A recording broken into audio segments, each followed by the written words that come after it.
Hi everyone, this is Pulkit Garu again, your mentor and guide for getting awesome marks in mains. Okay, so about me, a brief 27 AIR in this year, 490 AIR last year. Currently working as IRTS officer. I'm an alumni of IIT Delhi, 2014 batch pass out. Okay, please contribute to UN Academy if you want us to make these awesome videos. You can also follow me on UN Academy. Okay, so today we are discussing how to score awesome marks in history, right? So history has a lot of sections. So we'll start one by one. So first of all, covering prelims, modern history. Prelims and modern history is the most important section, of course. We can expect at least like around 10 questions minimum, जो बहुत ही ज़्यादा significant component है out of 100 questions. This can make the difference between getting selected and not getting selected. So make sure कि आप जो prelims का part है वो बहुत ढंग से करें मॉडर्न हिस्ट्री का, ठीक है. मॉडर्न हिस्ट्री के लिए एक सोर्स सबसे ज़्यादा इंपॉर्टेंट जो है स्पेक्ट्रम, दैट्स इट. स्पेक्ट्रम को बहुत अच्छे से करना है, 3-4 बार पढ़ो उसको, revise it 3-4 times. It's the most important book.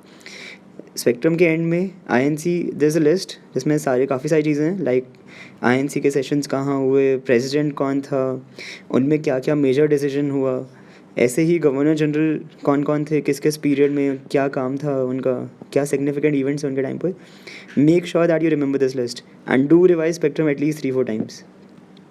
Okay, कुछ चीज़ें हैं जो मेरे को लगा स्पेक्ट्रम में अच्छे से कवर नहीं है, जो बाकी विपिन चंद्रा में अच्छे से कवर्ड हैं. तो विपिन चंद्रा का जब हम देखेंगे तो these are the chapters which I think are not covered well.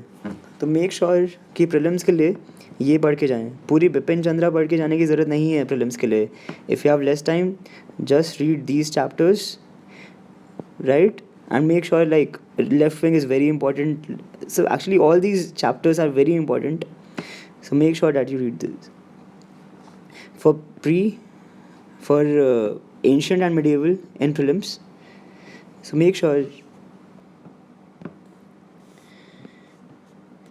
Okay, first of all अभी इसमें जैसे जब हम अटेम्प्ट कर रहे हैं मॉडर्न में, तो मेक श्योर कि आप एलिमिनेशन टेक्निक का भी ध्यान रखें अटेम्प्ट करते हुए, राइट?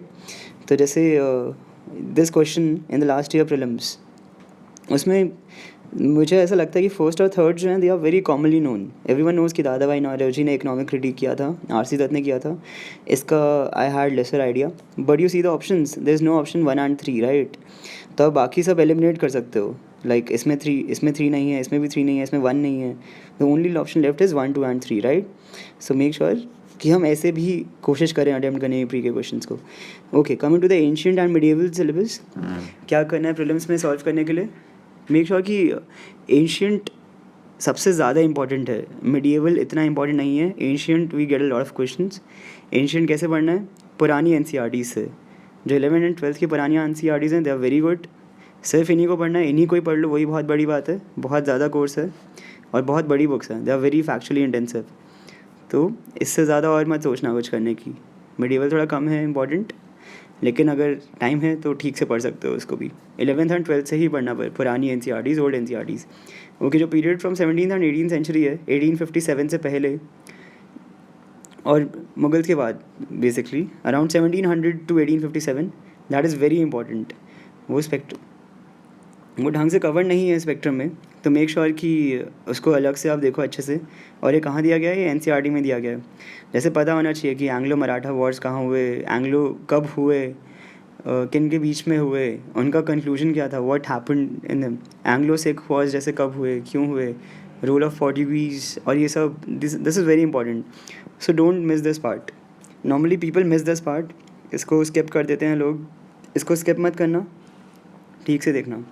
अच्छा, comings to the mains, I would say I have got 114 marks in paper 1 which are very decent marks. So make sure कि ध्यान से सुनो कि मेंस में क्या करना है अच्छे मार्क्स के लिए. I think my strategy has worked to make sure कि इसी स्ट्रैटेजी पे ही आप ब्रॉडली रहें. तो हम जब इस बार क्वेश्चन देखते हैं तो they are very analytical questions. इसमें फैक्चुअल का रोल जो है वो काफ़ी कम है. How different would have been the achievement of Indian independence without Mahatma Gandhi. So समझ रहे हैं, this is more of understanding based, this is not something which is factual. तो इसीलिए एनालिटिकल क्वेश्चंस के लिए सिर्फ spectrum is not sufficient. Make sure कि हम और भी सोर्सेज से पढ़ रहे हैं. जैसे बिपिन चंद्रा हो गया या प्लासी टू पार्टीशन हो गए, these are very decent books, इनसे अच्छे से पढ़ सकते हो आप। तो रिफ्लेक्ट करो, जो भी आप पढ़ रहे हो ना उसके बारे में सोचो कि क्या पढ़ रहे हो, क्यों, मतलब वाई इज़ इट इम्पॉर्टेंट जो भी आप पढ़ रहे हो, कि ऐसा क्यों हुआ, ऐसा किस वजह से, उसके क्या कॉन्सिक्वेंसेस हुए, इम्पैक्ट क्या हुए, अगर वो नहीं होता तो क्या होता। तो think about when you are reading something, think कि क्या चल रहा है, राइट।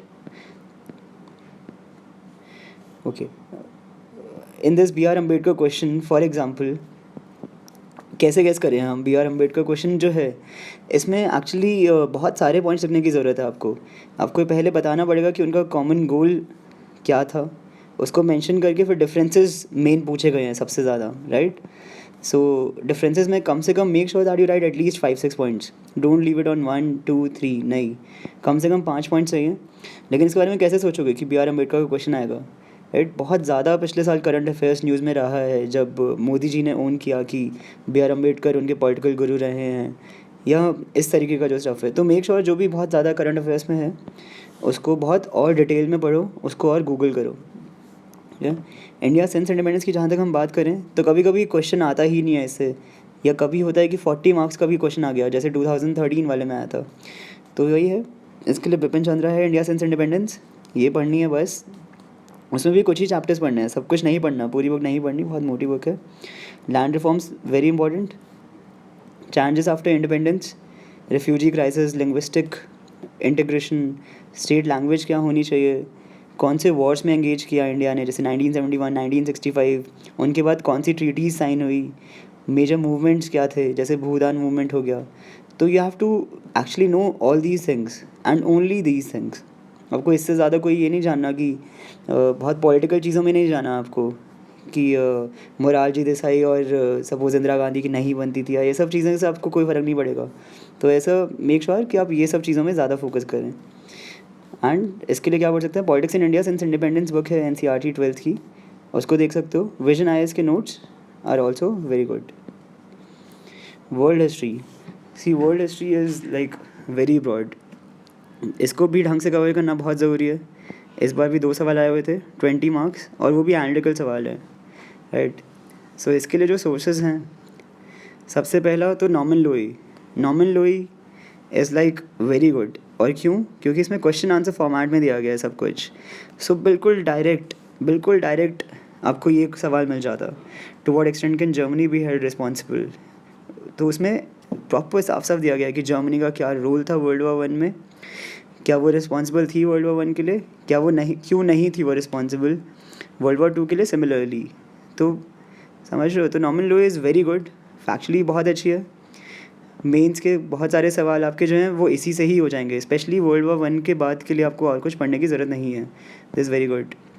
हाँ, लेकिन और अंडरस्टैंडिंग के लिए ये भी पढ़ सकते हो, contemporary world politics 12th NCERT, this also very good, I really liked it. ये 1950s की वर्ल्ड हिस्ट्री के बाद के लिए। लेकिन वर्ल्ड वॉर 1 से पहले का जो है वो बहुत ही ज़्यादा कहीं से बहुत अच्छे से जो कवर किया गया है, मेरे को लगता है कि वो रोमन सैनी सर की वीडियोस में कवर किया गया है। मैंने यहीं से वर्ल्ड वॉर 1 से पहले का सारा पढ़ा है। The most important thing about his videos is कि जो सवाल, जो क्वेश्चनस वो फ्रेम करते हैं, they are very good. Analytical questions होते हैं वो, which reflect the real questions which are asked. बिल्कुल सिंपल क्वेश्चन कभी नहीं पूछा जाता है, कुछ एनालिटिकल सवाल पूछे जाते हैं। फॉर एग्ज़ाम्पल आपसे पूछा जाएगा कि इटालियन इंटीग्रेशन और जर्मन इंटीग्रेशन में क्या डिफरेंसेस थे, क्या सिमिलैरिटीज़ थी, ना कि ये पूछा जाएगा कि how did Italian integration take place या how did German integration take place. तो रोमन सैनी सर ने बहुत अच्छे से समझाया है कि किस टाइप के क्वेश्चंस बना सकते हैं। इस वर्ल्ड हिस्ट्री के पार्ट के लिए विजन IAS का मटेरियल भी पढ़ सकते हैं, which is also very good. 2 booklets हैं, मैंने ये भी पढ़ा था उसके लिए। And as usual answer writing last में, जो हमेशा बहुत ज़्यादा ज़रूरी है। सो मैंने विजन IAS की टेस्ट सीरीज ज्वाइन की थी। Make sure you give at least 4-5 papers and spend at least 7-9, you know right, 7-9 minutes का एक क्वेश्चन होता है, तो एक स्टॉप वॉच रखो अपने पास, ध्यान रखो कि उसी टाइम में ही लिखे जा रहा है। एंड अपने पॉइंट वाइज लिखना है सब कुछ। मेक श्योर हेडिंग्स हैं, सब हेडिंग्स हैं, पॉइंट्स हैं, सब पॉइंट्स हैं, right. So answer writing is really the key to getting good marks. So don't ignore this. Practice answer writing as much as possible. So thanks a lot and best of luck. Bye.